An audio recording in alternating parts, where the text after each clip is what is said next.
नमस्कार, म मदन खाती। नमस्कार, म अनिस्मा बस्नेत। राति 8 बजेको जनता समाचारमा स्वागत छ। सबैभन्दा पहिले प्रमुख समाचार। असोज 4 गते सरकार विस्तार हुने माओवादी केन्द्रका अध्यक्ष दाहालको दावी। आगामी चुनावसम्म गठबन्धन नटुट्ने जिकिर। सरकारले सेटिङमा करको दर हेरफेर गरेको एमाले अध्यक्ष ओलीको आरोप। सत्ता गठबन्धनलाई फ्रिजबाट निकालिएका आइसका डल्लाको संख्या।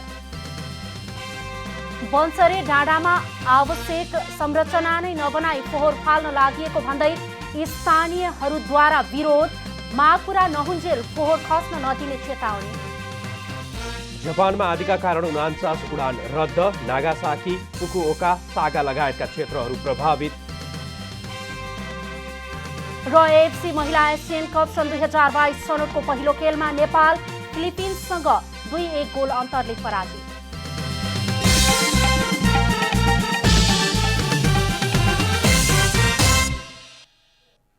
जनता समाचारमा अब पूरा समाचार। नेकपा माओवादी केन्द्रका अध्यक्ष पुष्पकमल दाहालले असोज 4 गते सरकार विस्तार हुने बताउनु भएको छ। जनकपुर धाममा प्रदेश स्तरीय नेतालाई प्रशिक्षण दिए पश्चात काठमाडौँ फर्कने क्रममा पत्रकारसँग उहाँले असार 4 मा यसलाई पुनः एकपटक सुन्नुहोला। असोज 4 मा सरकार विस्तार हुने बताउनु भएको हो। उहाँले गणतन्त्र, संघीयता, संविधान र राष्ट्रका लागि बनेको 4 दलीय गठबन्धन नटुट्ने पनि दावी गर्नुभएको छ। गठबन्धन बन्नै नदिने षड्यन्त्र भएको भए पनि गठबन्धन नटुट्ने र आगामी चुनावसम्म गठबन्धन रहने उहाँले दावी गर्नुभएको छ। संविधानको रक्षा, संघीय लोकतान्त्रिक गणतन्त्रको रक्षा र राष्ट्रको रक्षाको निम्ति बनेको गठबन्धन भएको हुनाले यसमा कुनै विवाद छैन, यो टुट्दैन। म बडो गम्भीरताको साथ अहिले समय व्याख्या गर्ने छैन। तपाईहरु ढुक्कसँग लेख्न र बोल्न सक्नुहुन्छ, गठबन्धन टुट्दैन। उहाँले एमसीसी संशोधन गरेर नेपालमा लागू गराउनुपर्ने पनि बताउनु भएको छ। विकासको लागि पैसा आवश्यक रहेको र त्यसका लागि सम्पूर्ण दलहरूसँग छलफल गरेर यसलाई कार्यान्वयनतर्फ लग्नुपर्ने उहाँले बताउनुभयो।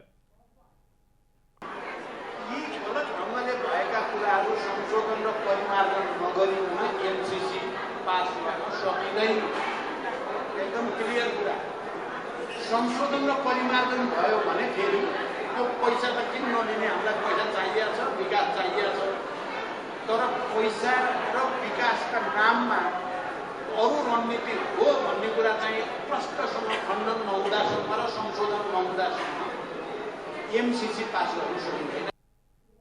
उहाँले संविधान संशोधन गर्नुपर्ने शर्तमा हस्ताक्षर गरेको स्मरण गर्दै संविधान संशोधन हुनुपर्ने पनि बताउनु भएको छ। नेकपा एमालेका अध्यक्ष केपी शर्मा ओलीले वर्तमान सरकारले अर्बौं रुपैयाँ तलमाथि पर्ने गरी सेटिङमा करका दरहरू हेरफेर गरेको बताउनु भएको छ। शनिबार नेपाल निजामती कर्मचारी संगठनको 8औं केन्द्रीय बैठक तथा राष्ट्रिय भेलालाई सम्बोधन गर्दै अध्यक्ष ओलीले सरकारले सेटिङमा भन्सार छुट दिने गरेर अर्बौंको कर का दरहरू हेरफेर गर्दै अर्बौंको खेल गरेको बताउनु भएको हो। सरकारले सेटिङमा अर्बौं रुपैयाँ तलमाथि पर्ने गरी करको दर हेरफेर गरेको उहाँले दावी गर्नुभएको छ। आम मानिस र सञ्चार माध्यमले समेत सरकारको सेटिङको बारेमा कुरा उठाइरहेको भन्दै उहाँले सरकारले सेटिङ गरेको छैन भन्ने ठाउँ नरहेको पनि बताउनुभयो। सेटिङ होइन भन्न सकिने ठाउँ छैन। मान्छेहरू खुलेआम भनिराखेका छन्, यो सेटिङ भयो, सञ्चार माध्यमले लेखिराखेका छ, बोलिराखेका छ, सेटिङ भयो, भएन भन्ने ठाउँ छैन। अध्यक्ष ओलीले सत्ता गठबन्धन फ्रिजबाट निकालिएका आइसका डल्ला जस्तै भएको टिप्पणी गर्नुभयो। चुनावमा जाँदा प्रतिगमन भनेर वर्तमान गठबन्धन पन्छिएको भन्दै उहाँले 14 महिनापछि बाध्यकारी रूपमा चुनाव गर्नुपर्ने र चुनावपछि यो गठबन्धन फ्रिजबाट निकालिएको आइसको डल्ला जस्तै पग्लिने बताउनुभयो। यी फ्रिजबाट निकालिएका आइसका डल्ला हुन्, आफै परेको आइस होइन, यो फ्रिजमा बनाइएका आइसहरू। यी डल्ला बाहिर राखिदिएपछि एकछिनपछि पग्लिएर जान्छ। अध्यक्ष ओलीले आफ्नो पार्टी निकट नेपाल निजामती कर्मचारी सङ्गठनमा आबद्ध कर्मचारीहरूलाई जुनसुकै पार्टीको भए पनि वर्तमान सरकारलाई सहयोग गर्न निर्देशन पनि दिनुभएको छ। कर्मचारीहरूले कुनै पार्टीको सदस्य नभएर राष्ट्रको सेवकको रूपमा सेवा पुर्याउनु पर्ने उहाँले बताउनुभयो। सेवाग्राहीको सेवा पाउने अधिकार भएकाले कर्मचारीको सेवा दिनुपर्ने कर्तव्य ठानेर काम गर्न उहाँले आग्रह गर्नुभएको छ। नेकपा एकीकृत समाजवादीका अध्यक्ष एवं पूर्व प्रधानमन्त्री माधव कुमार नेपालले एमसीसी यथास्थितिमा अनुमोदन नहुने बताउनु भएको छ। जनता टेलिभिजनको साप्ताहिक कार्यक्रम विशेष समयमा कुराकानी गर्दै उहाँले एमसीसी अनुमोदनको लागि आफ्नो पार्टीको 7वटा शर्तहरू रहेको पनि स्पष्ट पार्नु भएको छ। एमाले अध्यक्ष केपी शर्मा ओलीको सरकारले अगाडि बढाएको एमसीसीका बारेमा अहिले आएर एमाले नै विवादित बनाउन खोजेको भन्दै उहाँ सत्तामा हुँदा एउटा र सत्ता बाहिर हुँदा अर्को कुरा गर्ने कस्तो प्रवृत्ति हो भन्दै प्रश्न पनि गर्नुभयो।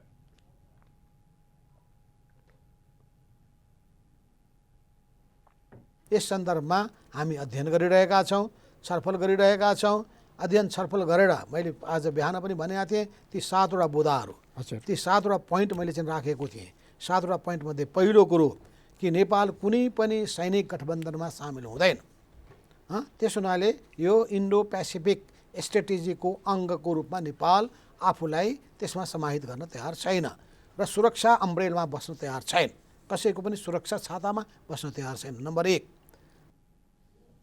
त्यस्तै उहाँले अब 1 हप्ताभित्र मन्त्री परिषद विस्तार हुने पनि बताउनु भएको छ। अहिले सत्ता गठबन्धन भत्काउन षड्यन्त्र भइरहेको तर गठबन्धन चुनावसम्म जाने उहाँले दाबी गर्नुभयो। हाम्रो उपस्थिति पनि देखा परिसकेको छ। यो सबै स्थितिभित्र चाहिँ अब हामी त्यो जुनसुकै बेलामा पनि सरकारमा, यहाँ केन्द्रमा पनि प्रदेशमा पनि सरकारको निम्ति चाहिँ हामी तयार छौँ। हामीले यो चुनावमा सँगसँगै जाने हामीले वाचा गरेका छौँ, कबोल गरेका छौँ, सहमति गरेका छौँ, लिखितम पनि गरेका छौँ। यो पनि थाहा होस्। र यो लिखितम गर्दाखेरि हाम्रो यो अर्को सबै साथीहरू सिङ्गो त्यो विचार समूहका जम्मैको सहमति भएको।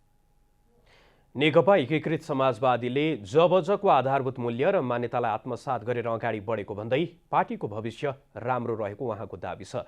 नेकपा एकीकृत समाजवादीका अध्यक्ष नेपालसँगको पूरा संवाद आज बेलुका 8:45 बजे प्रसारण हुनेछ।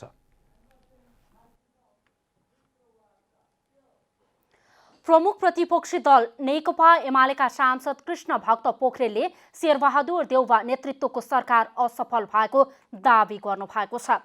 सांसद पोखरेलले नेपालको इतिहासमै नदेखेको असफल सरकार भएको दाबी गर्नुभएको हो। उहाँले अहिलेसम्म बजेट होलिडे नभएको स्मरण गराउँदै 2 महिनामा पनि मन्त्री परिषदलाई पूर्णता दिन नसक्ने देउवा नेतृत्वको सरकार नेपालको इतिहासकै असफल सरकार भएको बताउनु भएको छ। उहाँले संविधान संशोधन गर्ने कुरा दलित महिलाहरूको अधिकारका लागि भन्दा पनि आफ्नो सहभागिता सुनिश्चित गर्नेतर्फ केन्द्रित भएको बताउनुभयो। सांसद पोखरेलले नेपालको संविधान विश्वमै सबैभन्दा राम्रो भएको दाबी समेत गर्नुभयो।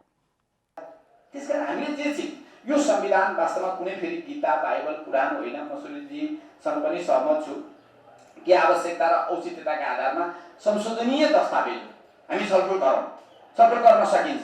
तर आज जसले यो संविधान संशोधन गर्न भनेको छ एउटा दलित, एउटा महिला, एउटा जो चाहिँ पीडित वर्ग समुदाय छ उनीहरूका लागि भन्दा पनि के भन्दाखेरि मेरो सहभागिता कसरी बढी सुनिश्चित गर्न सकिन्छ भन्ने एउटा अमुक दृष्टिकोणबाट मात्रै छ। कार्यक्रममा नेकपा माओवादीका नेता तथा राष्ट्रिय सभा सदस्य रामनारायण विडारीले संसद चल्यो भने नेकपा एमालेका अध्यक्ष केपी शर्मा ओलीको राजनीति सकिने भएकाले संसद चल्न नदिएको आरोप लगाउनु भएको छ। उहाँले गठबन्धनको सरकार भएकाले एमसीसी नेपालको हित हुने गरी पारित हुने बताउनुभयो। उहाँले एमसीसी संसदमा आउन आवश्यक नरहेको पनि स्पष्ट पार्नुभयो। संसद चल्यो भने ओलीजीको राजनीति सिद्धियो। के गर्दा संसद चल्दैन, के गर्दा संसद गडबड भइरहन्छ, उहाँले त्यही गर्नुहुन्छ। अध्ययन गरेर संशोधन गर्नुपर्ने वा नपर्ने टुङ्गो लगाएर नेपालको हित हुने गरी देउवाजीले पारित गर्नुहुन्छ। कार्यक्रममा नेपाली कांग्रेसका नेता तथा पूर्व रक्षा मन्त्री भीमसेन दास प्रधानले अहिलेको राजनीति अस्थिरता केपी शर्मा ओलीका कारण आएको बताउनुभयो। उहाँले 2 महिनामै देउवा नेतृत्वको सरकारको मूल्याङ्कन गर्नुहुने भन्दै गठबन्धनमा आबद्ध दलका कारण मन्त्री परिषदले पूर्णता पाउन नसकेको स्वीकार गर्नुभयो। उतार-चढाव हुन्छ, असफल पनि हुन्छ, तर 2 महिनामा सेवा देवबाजीको मूल्याङ्कन गर्न मिल्छ कि हामीले? जबकि हामी सरकार जाने इच्छा थिएन। यसको सबै यो रोगको केन्द्रबिन्दु, यसको उद्गम स्थल इपिसेन्टर भन्छ नि, इपिसेन्टर हाम्रो भूगोलमा जाने भूकम्प हो। त्यो महाभूकम्प इपिसेन्टर भनेको आदरणीय तत्कालीन सम्माननीय प्रधानमन्त्री केपी ओलीजी नै हो। आज उहाँले गर्दाखेरि यो सबै राजनीतिक अवस्था आएको हो नि। नेता प्रधानले सरकारले केही दिनमै पूर्णता पाउने दावी गर्दै अहिलेको नेपालको संविधान विश्वकै उत्कृष्ट भएको बताउनुभयो। उहाँले सरकारले पूर्णता पाएपछि द्रुत गतिमा काम हुने र अहिले कोभिड-19 को उपचारमा सरकार केन्द्रित रहेको बताउनुभयो। नेकपा एमालेका महासचिव ईश्वर पोखरेलले एमालेबाट चोइटिएर गएकाहरू समाप्त हुने बताउनु भएको छ। शनिबार नेपाल निजामती कर्मचारी संगठनको 8औं केन्द्रीय बैठक तथा राष्ट्रिय भेलालाई सम्बोधन गर्दै महासचिव पोखरेलले एमालेबाट चोइटिएर जानेहरूको भविष्य नभएको बताउनुभयो। उहाँले एमालेको चरित्र विभाजन र विखण्ड नभई एकताको पक्ष पोषण गर्ने रहेको उल्लेख गर्दै विगतमा भएको विभाजन पनि नटिकेको बताउनुभयो। विभाजनको भविष्य अन्धकार रहेको र विभाजन धेरै नटिकेर समाप्त हुने उहाँले बताउनुभयो। नेताहरू चोइटिएर गए त्यो छोडिदिनुहोस्। म एउटा कुरा भन्न चाहन्छु, त्यो नकारात्मक धार वास्तवमा विग्रहको धार, विभाजनको धार त्यो सकिनेछ, समाप्त हुनेछ। कार्यक्रममा बोल्दै एमाले स्थायी कमिटी सदस्य रामबहादुर थापा बादलले निजामती सेवामा भ्रष्टाचार मौलाएको भन्दै निजामती सेवाभित्र शुद्धिकरण आवश्यक रहेको बताउनुभयो। उहाँले भ्रष्टाचारको अन्त्य नगरी देशलाई समृद्ध बनाउन नसकिने धारणा व्यक्त गर्नुभयो। उहाँले कर्मचारीहरूले आफ्नो जिम्मेवारीप्रति उदासीन हुने हो भने देशको विकास नहुने बताउनुभयो। भ्रष्टाचारलाई उन्मूलन गर्न जरुरी छ। भ्रष्टाचारको अन्त्य नगरिकन, त्यसलाई नियन्त्रण नगरिकन देशलाई समृद्ध बनाउन सकिँदैन। उहाँले प्रशासन सञ्चालनको कार्यशैलीमा आमूल परिवर्तन गर्नुपर्ने पनि बताउनु भएको छ। प्रशासनलाई उच्च प्रविधिहरूसँग जोड्दै आधुनिकीकरण गर्न जरुरी रहेको उहाँको भनाइ छ। मलेसियाबाट एकै दिन 6वटा शव नेपाल ल्याइएको छ। वैदेशिक रोजगारीका लागि मलेसिया पुगे विभिन्न कारण मृत्यु भएका 6वटा नेपालीको शव नेपाल ल्याइएको हो। 6 जनाको शवसँगै 15 जनाको अस्तु पनि नेपाल ल्याएर परिवारको जिम्मा लगाइएको छ। नेपाल सरकार र मलेसियामा रहेको जनउद्धार केन्द्रको पहलमा मृतकको शव नेपाल ल्याएर आफन्तलाई बुझाइएको हो।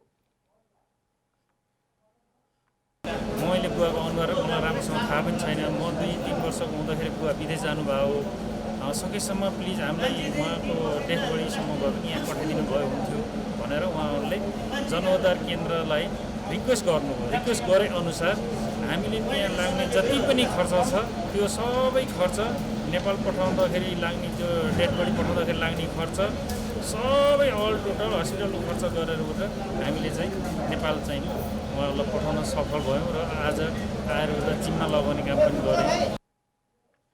कानुनी र प्रक्रियागत झन्झटले गर्दा विदेशमा मृत्यु भएका व्यक्तिको शव ल्याउन अझै सहज भएको छैन।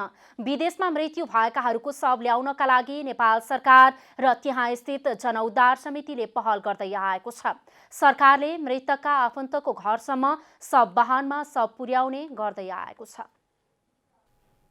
सभामुख अग्निप्रसाद सापकोटाले प्रतिनिधि सभाले निर्णय नगर्दासम्म प्रतिनिधि सभा भङ्ग नहुने व्यवस्था गर्नुपर्ने बताउनु भएको छ। उहाँले दलभित्र आन्तरिक लोकतन्त्र रहे मात्र संसद चल्न सक्ने पनि बताउनु भएको छ।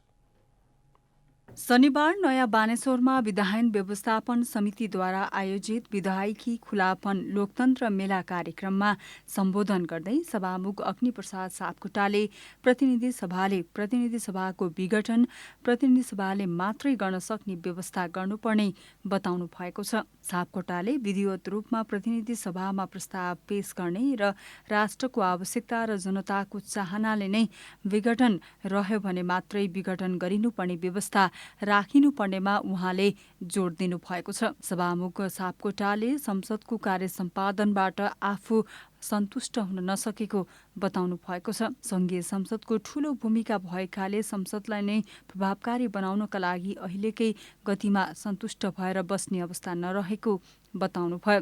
लोकतन्त्र भनेको चाहिँ वास्तवमा कुनै प्रवचनको विषय होइन। लोकतन्त्र भनेको कुनै चाहिँ अरूलाई उपदेश दिने विषय होइन। त्यो त आफ्नो जीवन व्यवहारमा आत्मसात गर्ने र लागू गर्ने कुरा। लोकतन्त्र भन्ने कुरा हाम्रो परिवारमा पनि, तपाईँ परिवारको अभिभावक हुनुहुन्छ भने तपाईँले आफ्ना छोराछोरीलाई कसरी लोकतान्त्रिक मूल्य मान्यता सिकाइराख्नु भएको छ, त्यहीबाट सुरु हुन्छ। यस्तै राष्ट्रिय सभाका अध्यक्ष गणेश प्रसाद तिमिल सिन्हाले संसदलाई प्रभावकारी बनाए मात्रै संविधान कार्यान्वयन हुने धारणा राख्नुभयो। कार्यबाट त्यो अनुसार कार्यान्वयन गर्ने कुरामा कार्यपालिकाबाट त्यो कति इमान्दारितापूर्वक प्रयत्न भएको छ, हुने अगाडि बढेको छ, न्यायपालिकाबाट कति भएको छ, खास गरिकन राज्यका यी अङ्गहरूबाट त्यसलाई त भरपुर मात्रामा कार्यान्वयन गर्न जानु पर्यो। हुन त नागरिकहरू सबैले गर्नुपर्छ कार्यान्वयन। राष्ट्रिय सभाकी उपाध्यक्ष शशिकला दाहालले सबै दलले समन्वयकारी भूमिका खेल्दै लोकतान्त्रिक र समावेशी सिद्धान्तलाई प्राथमिकता दिनुपर्ने बताउनुभयो। हामीले बनाएका कानुनहरूलाई अझै तलभन्दा तल पुर्याउन पनि जरुरी छ। यो संविधान एउटा पिटी फुट्नेहरूको पनि सम्मोदन हुने खालको बनोस्, भोलि कार्यान्वयन गर्न त्योसम्म पुग्ने हामीले पहल गरौँ। यस्तै नेपाल कानुन आयोगका पूर्व अध्यक्ष माधव पौडेलले संसद कति प्रभावकारी छ भनेर विचार गर्नुपर्ने बताउनु भएको छ। अहिले संसद सरकारको लाचार छाया भएको उहाँको दाबी छ। संसदलाई हामीले चाहिँ कानुन लगाउन पूर्णको रूपमा हेर्नु हुँदैन। अर्थात् मन लागेको बेला हल्लाउने, मन नलागेको बेलामा चाहिँ चुप लागेर बस्ने, अथवा हामीले तीजमा हाम्रो महिलाहरूले, हाम्रो दिदीबहिनीहरूले आमाहरू लाउने तीजको तिलहरी जस्तै 364 दिन चाहिँ यसलाई चाहिँ दुःख कष्ट गरेर बस्ने, एक दिन भनेको तिलहरी लाउने किसिमको यसलाई चाहिँ विषयवस्तु बनायो भने संसदले आफ्नो पूर्णता पाउन सक्दैन, प्रभावकारी हुन सक्दैन। छलफलमा वरिष्ठ अधिवक्ता सुरेन्द्र कुमार महतोले संविधान र समावेशिता, संविधान सभा सदस्य खिमलाल देवकोटाले संविधान र संघीयता हिजो, आज र भोलि र माधव पौडेलले मौलिक हकको कार्यान्वयनको स्थिति विषयमा कार्यपत्र प्रस्तुत गर्नुभएको थियो। क्यामेरामा जेपी श्रेष्ठका साथ कमला हमाल, काठमाडौँ। नेपालको संविधान 2072ले राजनैतिक स्थायित्व र आर्थिक समृद्धि सुनिश्चित गर्ने राजनैतिक नेतृत्वले आश्वासन दिएको थियो। तर संविधान जारी भएको झण्डै 7 वर्ष हुन लागिसक्दा पनि न त राजनैतिक स्थायित्व नै कायम भएको देखिन्छ, न त मुलुक अपेक्षित आर्थिक समृद्धि नै हासिल गर्ने मार्गमा अग्रसर भइरहेको छ। एक रिपोर्ट। नेपालको संविधान 2072 अनुसार स्थानीय प्रदेश र संघीय तहको चुनावको बेला राजनीतिक नेतृत्वले वर्तमान संविधानले राजनीतिक स्थायित्व र आर्थिक समृद्धिलाई हासिल हुने आश्वासन दिएको थियो। तर यथार्थ अहिले ठिक विपरीत छ। अहिले पनि राष्ट्रभित्र पहिचान र प्रतिनिधित्वको मुद्दाका कारण संविधानको अपनत्व केही जनताहरूले महसुस गर्न सकेका छैनन्। संविधानको अपनत्व महसुस गर्ने जनताहरू पनि धेरै संविधान फेर्दा पनि भ्रष्टाचार लगायतका विषयमा नेताहरूको रवैयामा परिवर्तन नआउँदा आजित छन्। संविधानले सबैलाई समेट्न नसकेको बताउँदै जनतालाई अधिकार सम्पन्न बनाउन संविधान नै संशोधन गर्नुपर्ने आवाज अहिले पनि उठिरहेको छ। राणा शासनका विरुद्ध मेरा बाजे पुस्ताले लडे, प्रजातन्त्रका विरुद्ध के भन्छ पञ्चायती व्यवस्थाका विरुद्ध हामी आफैले लड्यौँ, मधेस आन्दोलनमा पनि म आफै होमिएँ। त्यो सबै भइरहँदा पनि हामीले के हेर्नु भने राज्यको समग्र पुनर्संरचना चाहिँ हुन कंजुसिएका छन्। राज्य सिङ्गो एउटा समुदाय मात्रको हातमा छन्। केही मान्छेको उदण्डताले अरूको अधिकारमा हानि गर्न सक्ने भएकाले चेतनाको अधिकतम विकास भएको प्राणी मानिने मानिसहरूले एउटा साझा सत्ताको विकास गरेका हुन्। यद्यपि त्यस सत्तामा सबैको सहज प्रतिनिधित्व हुनुपर्नेमा त्यो समेत हुन नसक्दा जनताले राष्ट्रभित्र पाउनुपर्ने सामान्य अधिकार पनि पाएका छैनन्। कतिपय मुद्दामा सत्तामा प्रभुत्व जमाएका नेताहरूले अन्य समुदायको प्रतिनिधित्वलाई रोक्न खोजेको नेता सुमनको आरोप छ। राज्य व्यवस्था समितिले गरेको निर्णय भनेको 7 वर्षसम्म विवाह गरेर आएकी चेलीले नेपालमा आफूलाई साबित गर्नुपर्ने, 7 वर्ष पश्चात मात्र नेपालको नागरिकता प्राप्त गर्ने भन्ने जस्ता प्रावधान सहितको जुन सल्लाह सुझाव तयार भएको समाचारमा आएको छ त्यो एकदम गलत छ। ले नै पारित गरेको ल प्रदेशको आफ्नै प्रहरी हुनेछ भन्नेसम्म त लेखेको छ, तर हामीले प्रदेश प्रहरी ऐन बनाएर जब प्रदेशको प्रहरी भर्ना गर्न थाल्यौँ, होइन सङ्घले नभन्जेल तैँले गर्न पाउँदैनस् भन्ने जस्ता जटिल चिजहरूलाई समग्रमा त्यो संविधान एउटा किन्नु पर्दछ। त्यो संशोधन गर्नको लागि एउटा उच्च स्तरीय आयोग अथवा समिति बन्नु पर्दछ। उता संविधानविद खिमलाल देवकोटा शक्तिको प्राप्तिमा दलहरू केन्द्रित हुँदा 7 वर्षसम्म पनि संविधानमा लेखे अनुसारको अधिकार जनताले अनुभव गर्न नपाएको बताउनुहुन्छ। संविधान सभामा आउनुभन्दा अगाडि परिकल्पना गरिएको आर्थिक सामाजिक रूपान्तरण, राज्यको पुनर्संरचना, समाजको पुनर्संरचना भन्ने कुराले एउटा आकार चाहिँ ग्रहण गर्न सकेको छैन। कसैले प्रजातान्त्रिक समाजवाद, कसैले वैज्ञानिक समाजवाद बताएर समाजवादमा नै पुग्ने बताउने गरेका भए पनि जनताको न्यूनतम मौलिक हक अधिकार पनि सुनिश्चित हुन सकेको छैन। जनताहरूले आधारभूत शिक्षादेखि स्वच्छ हावा फेर्ने अधिकारको उपभोग गर्न नपाउँदा नेताहरू भने भ्रष्टाचारमा लिप्त भएको आरोप लागिरहेको छ। विकास पौडेलको रिपोर्ट। काठमाडौँको फोहोर विसर्जनका लागि तयार पारिँदै आएको बन्सरे डाँडामा फोहोर व्यवस्थापन गर्न मिल्ने संरचना बनि नसकेको भन्दै त्यहाँका स्थानीयले आपत्ति जनाएका छन्। आवश्यक संरचना नै नबनाई फोहोर फाल्न लागि भन्दै स्थानीयहरूले विरोध गरेका हुन्। सरकारी निकायले बन्चरे डाँडामा फोहोर विसर्जनका लागि तयार भइरहेको र फोहोर फाल्न मिल्ने बताए पनि आवश्यक संरचना नै नबनाई फोहोर फाल्न लागि भन्दै स्थानीयवासीले आपत्ति जनाएका छन्। स्थानीय सनत उप्रेतीले भवन निर्माण विभागले बन्दै नबनेको संरचना बनेको भनेर गलत प्रचार गरिरहेको भन्दै त्यसको प्रतिवादमा स्थानीयहरू एकजुट हुने बताउनुभयो। उहाँले सरकार र त्यहाँका स्थानीयहरूबीच स्थानीयलाई रोजगारीको सिर्जना गर्नुपर्ने, शाश्वत स्थानीय हरूको व्यवस्थापन सरकारले गरिदिनुपर्ने, अधिकार सम्पन्न समिति बनाइनुपर्ने, फोहोरलाई उद्योगमा लैजानुपर्ने, खोल्पु खोला न्यूनीकरण हुनुपर्ने लगायतका माग पूरा नहुन्जेल बन्सरी डाँडामा फोहोर खस्न नदिने बताउनुभयो। यदि उद्योगमा लिएर नजाने हो भने आज सिस्डोलको हालत कुन अवस्थामा पुगेको छ? आज सिस्डोलकै अवस्थामा बन्चरी आउने हो भने त्योभन्दा भयानक अवस्था यो ठाउँमा हुँदैछ। त्यो देख्दा देख्दै हामी फोहोर यही अवस्थामा सिस्डोलकै अवस्थामा बन्चरे खान दिँदैनौँ। उता शहरी विकास तथा भवन निर्माण विभागका ल्यान्डफिल्ड साइटका सुपरभाइजर ध्रुव प्रसाद धिमालले फोहोर फाल्नका लागि सेल 1 र सेल 2 भन्ने दुईवटा स्थान रहेको भन्दै सेल 1 मात्र तयार भएको बताउनुभयो। उहाँले फोहोर खसाल्नलाई तयारी भइरहेको र नगरपालिकालाई यसबारे जानकारी दिइसकेकोले फोहोर फाल्न मिल्ने बताउनुभयो। अब यो हाम्रो सेल 1 र सेल 2 भन्ने दुईटा छ सर। सेल 1 हाम्रो तयार भइसकेको छ, लिचर ट्याङ्क यही हो, यो पनि तयार भइसकेको छ। अब फोहोर खसाल्नलाई रोकिँदैन। अब हाम्रो सेल 2 बन्दै गर्छ तर काम रोकिँदैन, फोहोर खसे पनि काम रोकिँदैन। अब फोहोर खसाल्नलाई हामीले तयारी छ भनेर नगरपालिकालाई जिम्मा लगाइसकेका छौँ, पत्र पठाएको छ। अब के गर्छन्? अब नगरपालिकाले गर्छ। यसै विश्व सरसफाई अभियन्ता राजमान मानवले फोहोरको कारण नेपालको छविमा अन्तर्राष्ट्रिय स्तरमै दाग लागेको बताउनुभयो। उहाँले सुन्दर उपत्यकालाई व्यवहार सोच र राज्यको गैर जिम्मेवारीले काठमाडौँ फोहोर भइरहेको बताउनुभयो। त्यो फोहोरले गर्दाखेरि अन्तर्राष्ट्रिय रूपमै नेपालको चाहिँ थोरै इज्जत गएको छ। राज्यको एक किसिमको गैर जिम्मेवारीले गर्दाखेरि, निकायको एक किसिमको गैर जिम्मेवारीले गर्दाखेरि आज काठमाडौँ भ्याली फोहोर भइरहेको छ। यो सरकारले काठमाडौँको फोहोर व्यवस्थापनका लागि अहिलेसम्म नुवाकोटको अखरपौवा स्थित सिस्टोल ल्यान्डफिल साइटमा विसर्जन गरिरहे पनि त्यहाँ राख्ने स्थान नहुँदा अर्को स्थानमा का रूपमा बन्चरी डाँडालाई विसर्जनको गन्तव्य बनाइएको छ। तर आवश्यक संरचना नै निर्माण नगरी सरकारी पक्षले फोहोर फाल्न लागेको भन्दै स्थानीयले त्यसको विरोध गरिरहेका छन्। नेपाल निजामती कर्मचारी संगठनको 8औं केन्द्रीय बैठक तथा राष्ट्रिय भेला विवादित भएको छ। संघीयतामा सुशासन, सामाजिक सुरक्षा र श्रमको सम्मान, राजनीतिक अधिकार सहितको ट्रेड युनियन हाम्रो अभियान भन्ने नाराका साथ आयोजित 8औं केन्द्रीय बैठक तथा राष्ट्रिय भेला विवादित भएको हो। नेपाल निजामती कर्मचारी संगठन केन्द्रीय उपाध्यक्ष शरण कुमार गुरुङले 10 बजेको लागि भनेर बोलाएको केन्द्रीय कमिटी बैठकमा सुरक्षाकर्मी लगाएर आफूहरूलाई प्रवेश गर्न नदिएको आरोप लगाउनु भएको छ।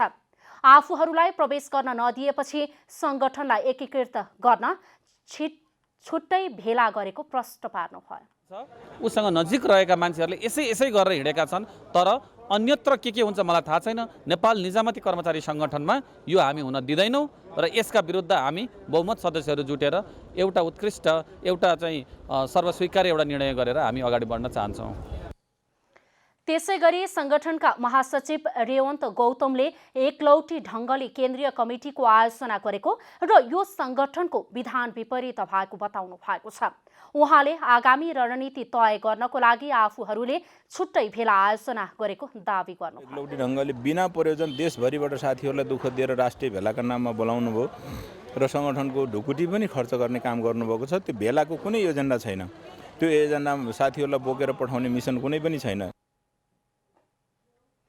तर संगठनका उपाध्यक्ष नौतम पोखरेलले भने संगठन विभाजित नभई 1-2 जना मात्र अर्को भेलामा गएको बताउनु भयो।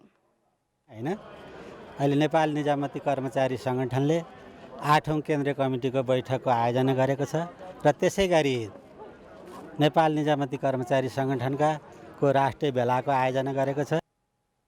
कार्के ब्याङ्केटमा आयोजित भेला विधान विपरीत भएको भन्दै नेकपा एकीकृत समाजवादी निकट कर्मचारीहरूले क्वालिटी ब्याङ्केटमा छुट्टै भेला आयोजना गरेका थिए। अब आर्थिक समाचार। आर्थिक समाचारका साथमा हुलास भए अरू किन खोज्ने।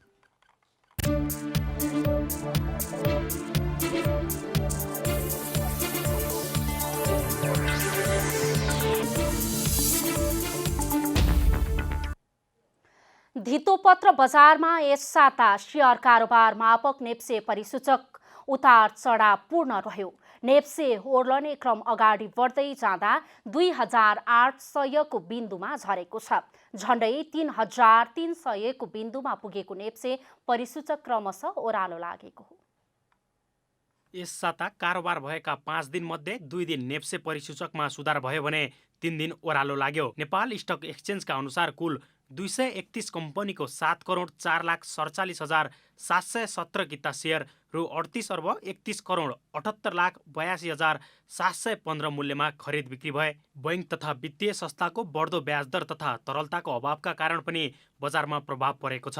आइतबार साताकै सबैभन्दा धेरै कारोबार भएको थियो। 3 दिन रु 9 अर्बको कारोबार भए पनि 2 दिन रु 5 अर्बमा सीमित भयो। साताको पहिलो दिन आइतबार शेयर कारोबार मापक नेप्से परिसूचक उच्च अङ्कले वृद्धि भयो। त्यस दिन नेप्से 71.43 अङ्कले बढेर 2947.42 मा पुग्यो। ठूला कम्पनीको शेयर कारोबार मापक सेन्सेटिभ इन्डेक्स 13.03 बिन्दुले बढेर 548.29 मा पुग्यो। साताको दोस्रो दिन नेप्सेमा झिनो अङ्कको वृद्धि भयो। त्यस दिन नेप्से परिसूचक 0.27 बिन्दुले उकालो लागेर 2947.69 मा पुग्यो। ठूला कम्पनीको शेयर कारोबार मापन गर्ने सेन्सेटिभ इन्डेक्स 0.55 बिन्दुले बढेर 548.87 मा पुग्यो। साताको तेस्रो दिन नेप्सेमा दोहोरो अङ्कको गिरावट देखियो। नेप्से परिसूचक 18.54 बिन्दुले ओह्रालो लागेर 2929.28 मा ओर्लियो। नेप्से परिसूचक 18.54 बिन्दुले ओह्रालो लागेर 2929.28 मा ओर्लियो। यस्तै ठूला कम्पनीको शेयर कारोबार मापक सेन्सेटिभ परिसूचक 3.21 बिन्दुले ओह्रालो लागेर 545.66 मा पुग्यो। साताको चौथो दिन बुधबार नेप्सेमा उच्च अङ्कको गिरावट देखियो। त्यस दिन नेप्से 40.26 अङ्कले घटेर 2889.03 मा ओर्लियो। यस्तै ठूला कम्पनीको शेयर कारोबार मापक गर्ने सेन्सेटिभ परिसूचक 7.16 बिन्दुले घटेर 538.50 मा सीमित भयो। शेयर कारोबार हुने साताको अन्तिम दिन बिहिबार नेप्सेमा पहिरो लाग्यो, तर कारोबार 9 अर्ब माथि रह्यो। त्यस दिन नेप्से परिसूचक 76.65 बिन्दुले ओह्रालो लागेर 2812.38 मा ओर्लियो। यस्तै ठूला कम्पनीको सेयर कारोबार मापन गर्ने सेन्सिटिभ परिसूचक 12.73 अङ्कले घटेर 525.78 मा सीमित भयो।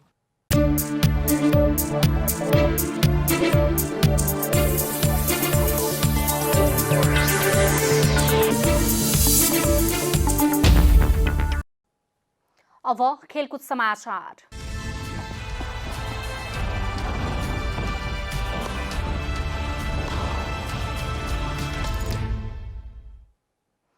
एएफसी महिला एसियन कप सन् 2022 छनौटको पहिलो खेलमा नेपाल फिलिपिन्ससँग पराजित भएको छ।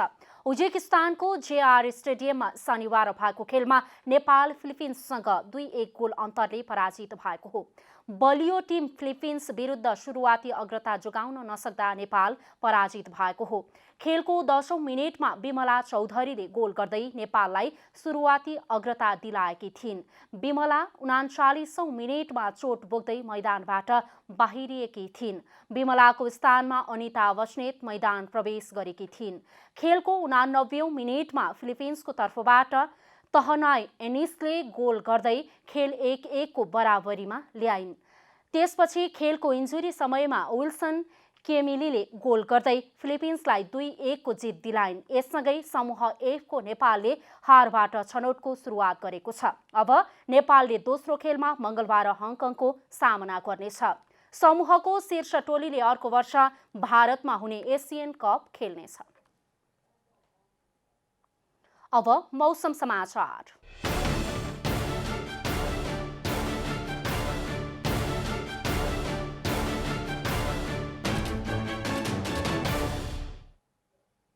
आज राति देशभर मौसम सामान्य बदली रही केही स्थानमा मेघगर्जन चट्याङ सहित हल्कादेखि मध्यम वर्षाको सम्भावना रहेको जल तथा मौसम पूर्वानुमान महाशाखाले जनाएको छ। अब देशभरका विभिन्न स्थानका मौसम सम्बन्धी थप विवरण।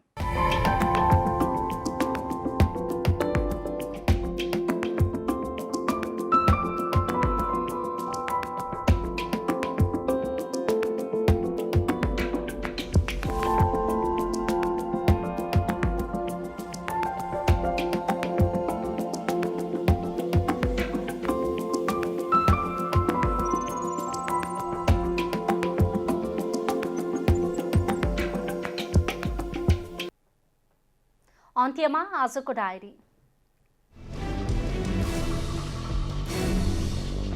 नेकपा माओवादी केन्द्रका अध्यक्ष पुष्पकमल दाहालले असोज 4 गते सरकार विस्तार हुने बताउनु भएको छ।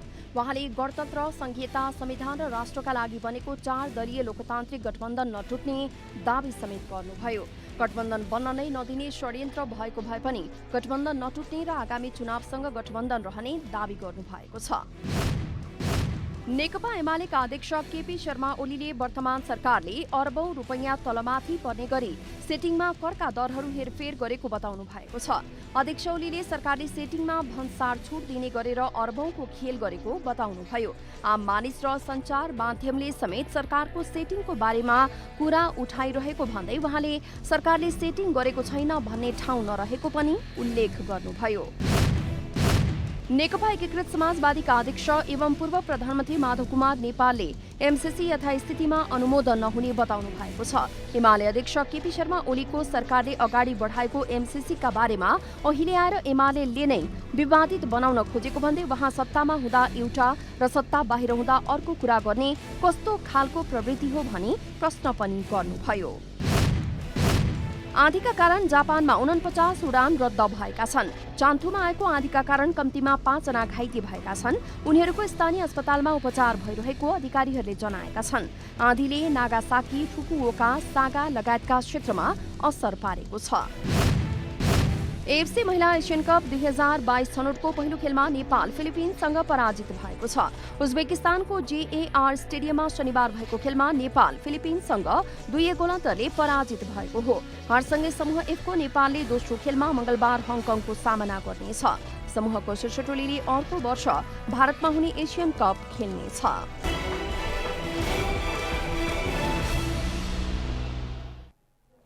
जनता समाचार अहिलेलाई यति नै। जनताद्वारा जनताका लागि प्रसारित जनता टेलिभिजनका कार्यक्रमहरू युट्युब, ट्विटर, फेसबुक र हाम्रो वेबसाइट जनतासमाचार.com मा पनि पढ्न र हेर्न सक्नुहुनेछ। सूचनामा तपाईँको सहभागिता, समयमा समाचार हाम्रो प्रतिबद्धता। कोरोना भाइरसको संक्रमणबाट बच्न नियमित रूपमा हात धौँ, भिडभाडबाट टाढै रहौँ, मास्कको अनिवार्य प्रयोग गरौँ। नमस्कार।